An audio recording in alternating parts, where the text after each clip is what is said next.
How to maintain same level of energy in all activities daily. रोजमर्रा की जिंदगी में हर कार्य में उतना ही ऊर्जा के साथ, उतना ही एकदम स्फूर्ति के साथ कार्य कैसे करें, अपनी शक्ति कैसे बनाए रखें।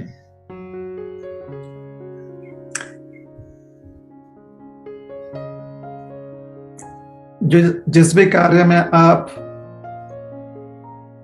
अपना समय और अपने शक्ति का प्रयोग करना चाहते हैं, उस कार्य को अति महत्व मानिए, अति महत्वपूर्ण।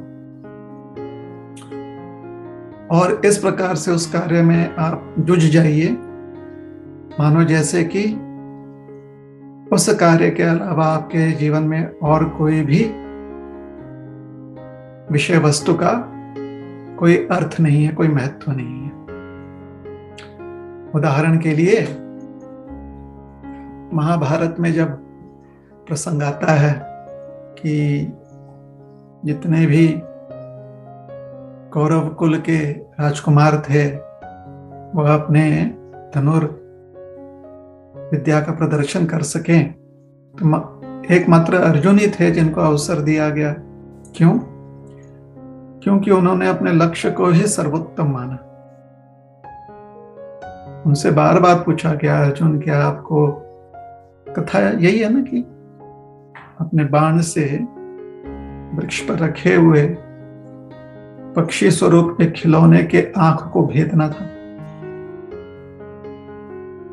काष्ठ का एक पक्षी बनाकर उसकी आंख बनाई गई थी और उसको भेदना है, बाण से उसे उसके आंख को मारना है।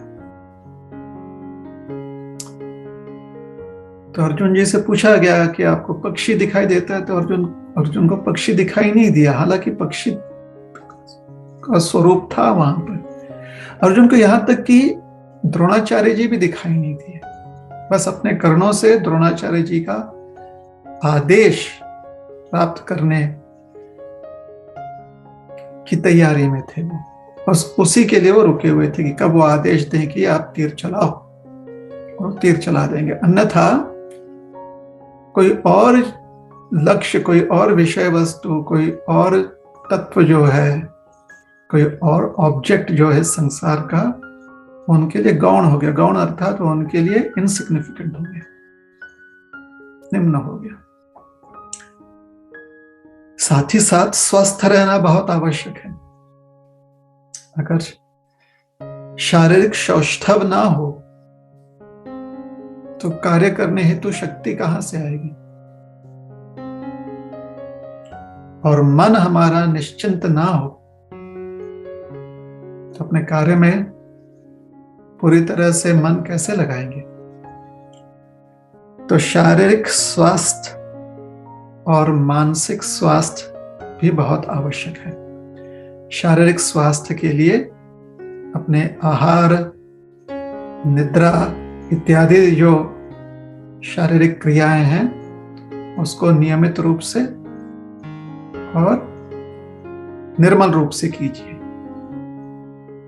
और मानस स्वास्थ्य के लिए नित्य जो है मन को निर्मल रखिए, मन में ज्यादा विषय वस्तु जो है इकट्ठा मत कीजिए, मन को क्लटर मत कीजिए, सिंपल रखिए अपने मन को।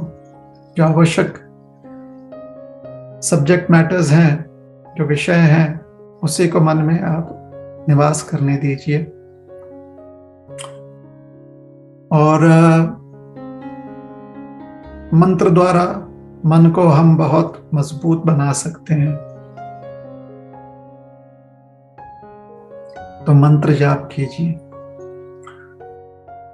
तो शारीरिक स्वास्थ्य के लिए आहार अच्छा, ठीक से विश्राम कीजिए, बैलेंस बनाइए अपने जीवन में, अपने व्यवसाय को, अपने पारिवारिक जीवन, सामाजिक कर्तव्य का एक जो है बैलेंस ले आइए अपने जीवन में। शास्त्र अध्ययन करेंगे तो यह बैलेंस ले आना थोड़ा आसान हो जाता है, क्योंकि शास्त्र में हमें उदाहरण मिलते हैं बड़े बड़े राजा महाराजाओं का या गरीब से गरीब व्यक्ति का। बहुत ही सुशील व्यक्ति का, बहुत ही कह सकते हैं अभागे व्यक्ति का, सबका उदाहरण मिलता है। और सब किस प्रकार से अपना मन एकाग्र करके अपने क्रिया में पूरी तरह से सफल हो गए, जो भी क्रिया वो कर रहे थे। तो शास्त्र अध्ययन करना चाहिए नियम से, ठीक है। तो मनुष्य जीवन में डिसिप्लिन लाइफ होना बहुत आवश्यक है। पशु को तो हम ट्रेनिंग दे सकते हैं, लेकिन ट्रेनिंग लेने के बाद भी पशु जो है प्रयास यही करता है कि अपना डिसिप्लिन त्याग दे। लेकिन मानव अगर ठान ले तो अपने जीवन में बहुत डिसिप्लिन ला सकता है, जिससे कि उसे बहुत लाभ मिलेगा। ठीक है। हरे कृष्ण।